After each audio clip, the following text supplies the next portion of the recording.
A Palavra de Deus. Meu amigo, minha amiga, atente para esse texto da Palavra de Deus, onde basearemos a nossa reflexão nesta manhã com o título A Passagem da Morte para a Vida. Leio na carta de Paulo aos Efésios, no capítulo 2, dos versos 4 a 7, onde ele diz: Mas Deus, sendo rico em misericórdia, por causa do grande amor com que nos amou, e estando nós mortos em nossos delitos, nos deu vida juntamente com Cristo. Pela graça sois salvos. E, juntamente com Ele, nos ressuscitou e nos fez assentar nos lugares celestiais em Cristo Jesus. A palavra de Deus, meu prezado amigo, registra o episódio da criação do ser humano, após criada a natureza com as suas diferentes espécies de animais e de vegetais, conforme o texto sagrado, quando o Criador diz lá no livro de Gênesis: agora vamos fazer os seres humanos que serão como nós, que se parecerão conosco.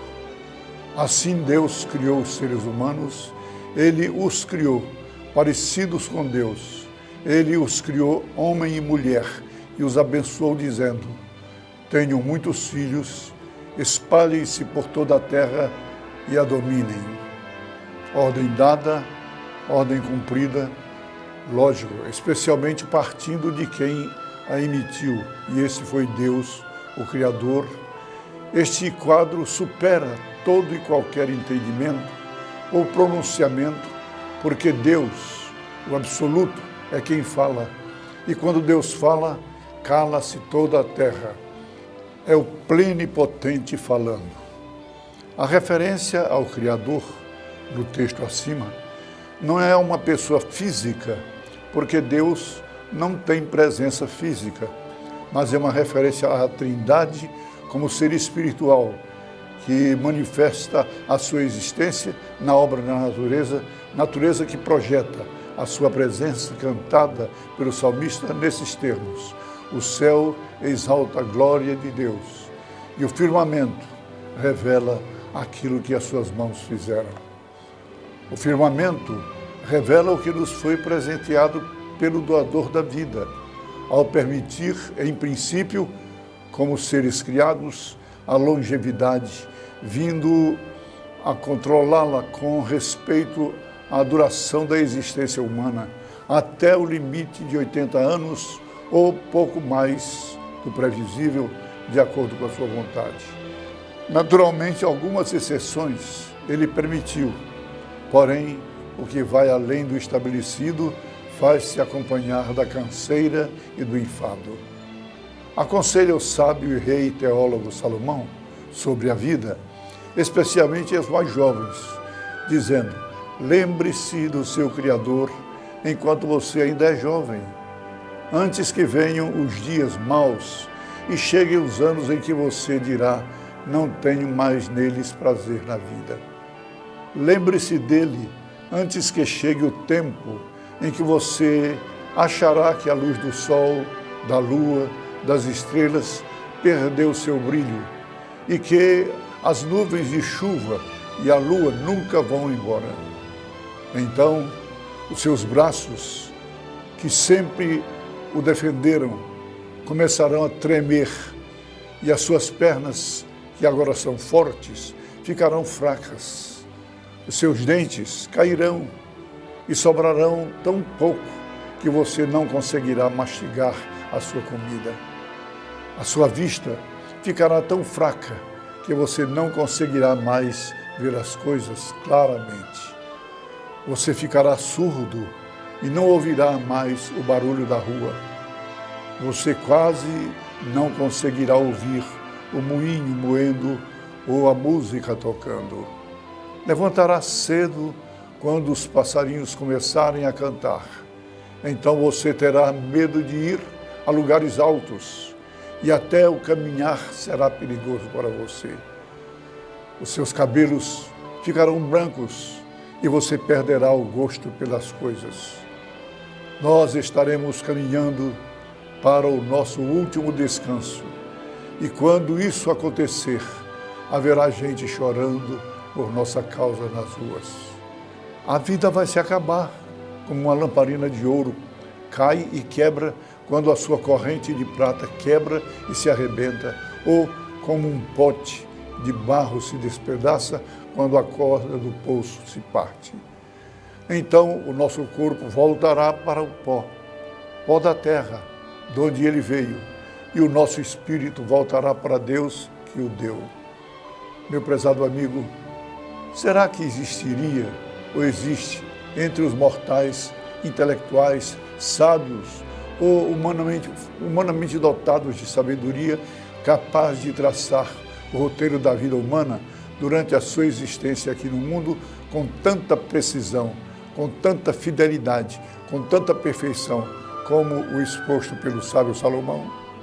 E o fruto da sabedoria que pediu a Deus, nessa narrativa salomônica, Deus, pelo seu divino Espírito, não só inspirou o escritor, como delineou todo o roteiro da vida humana neste mundo. Ninguém escapa ou escapará desta narração. Coloquemos este quadro como um espelho diante de nós e nos olhemos nele todos os dias, todas as horas, todos os minutos, todos os segundos da nossa vida, porque nesta tela espelhar está traçada toda a nossa caminhada terrena. Mas, se esta é a nossa caminhada terrena e teremos que enfrentá-la, como será então a nossa caminhada espiritual? Veja o que nos diz o apóstolo Paulo numa só frase, dando-nos o testemunho de uma mudança de vida. Ele diz: quando alguém está ou se coloca ao lado de Cristo Jesus, torna-se uma nova criatura. As coisas antigas da vida já passaram e da agora por diante tudo se faz novo ou se torna uma nova vida. No encontro que Nicodemos, um quebrantado fariseu, doutor da lei judaica, muito respeitado, teve com Jesus, fascinado pela beleza dos seus ensinos, Nicodemos, indo ao mestre nas horas caladas da noite, temeroso de enfrentar uma especulação negativa devido à sua posição. Porém, era um faminto do alimento espiritual que só Jesus lhe podia dar e só dele podia receber e com ele se satisfazer, pois Nicodemos ansiava comer mais e beber mais dos ensinos celestiais dados por Cristo Jesus. Atente-se para o seu diálogo com Jesus. Disse ele: Mestre, nós sabemos que o Senhor é um mestre, pois ninguém pode fazer milagres se Deus não estiver com ele. Jesus, sem delongas e sem perda de tempo, antecipou-se à sua pretensão, dando-lhe o remédio para a sua enfermidade, que era de natureza espiritual, dizendo-lhe, e também lhe oferecendo o que ele estava precisando. Disse Jesus: eu afirmo ao Senhor que isto é verdade. Ninguém pode ver o reino de Deus se não nascer de novo. Esta era a mensagem de vida que o doutor Nicodemos buscava pelo diálogo que estabeleceu com Jesus. A palavra de Deus afirma que, para se entender as coisas de Deus, é preciso ter os olhos do Espírito abertos e o coração tocado pelo Espírito Santo de Deus.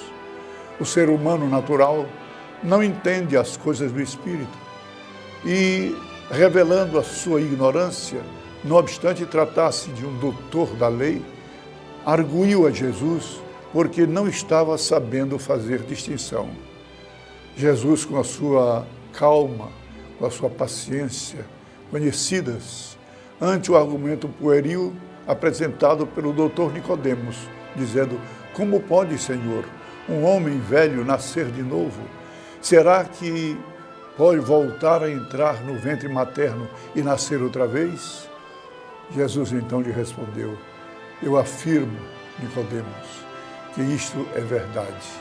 Ninguém pode entrar no reino de Deus se não nascer da água e do Espírito.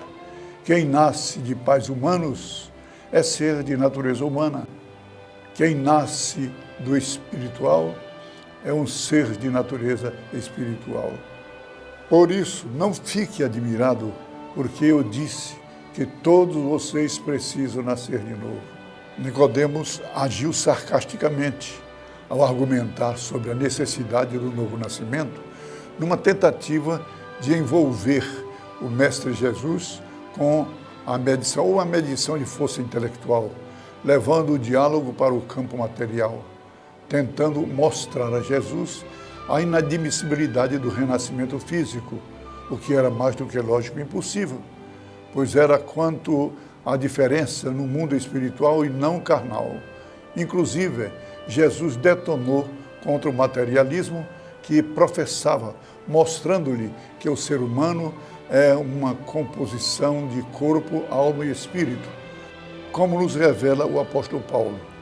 Dessas três, duas substâncias, corpo e alma, são presença física numa sinonimia material com as atribuições diferentes, e a terceira delas, o espírito, que é o sopro divino recebido de Deus.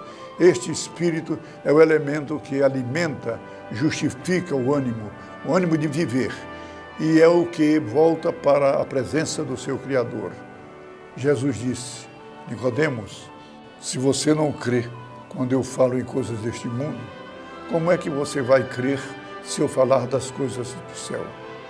Falando como Filho de Deus, Jesus disse ao doutor Nicodemos: e por ele, ao mundo todo, Deus mandou o seu Filho ao mundo, gente, vida, para salvá-lo. E provou o seu propósito de salvação em favor do ser humano perdido, com este testemunho do apóstolo João, quando diz que Deus amou o mundo de tal maneira que deu o seu único Filho, Jesus Cristo, para que todo aquele que nele crer não pereça, mas tenha vida eterna. Pois Deus mesmo mandou o seu Filho ao mundo para salvá-lo e não para julgá-lo. Pois Deus mandou o seu Filho para salvar o mundo e não para julgá-lo. Aquele que está, ou aquele que crê no Filho de Deus, não é condenado. Mas aquele que não crê já está condenado, porque não crê no único Filho de Deus. Nesta verdade eterna, todos quantos nela cremos, todos quantos nela vivemos, seguramente já passamos espiritualmente da morte para a vida eterna. Esta é a palavra do Rei dos Reis, Senhor dos Senhores, Jesus Cristo. Esta, meu prezado telespectador, poderá ser a sua situação agora mesmo, se você se prostrar aos pés de Jesus. Que Deus o abençoe. A Palavra de Deus.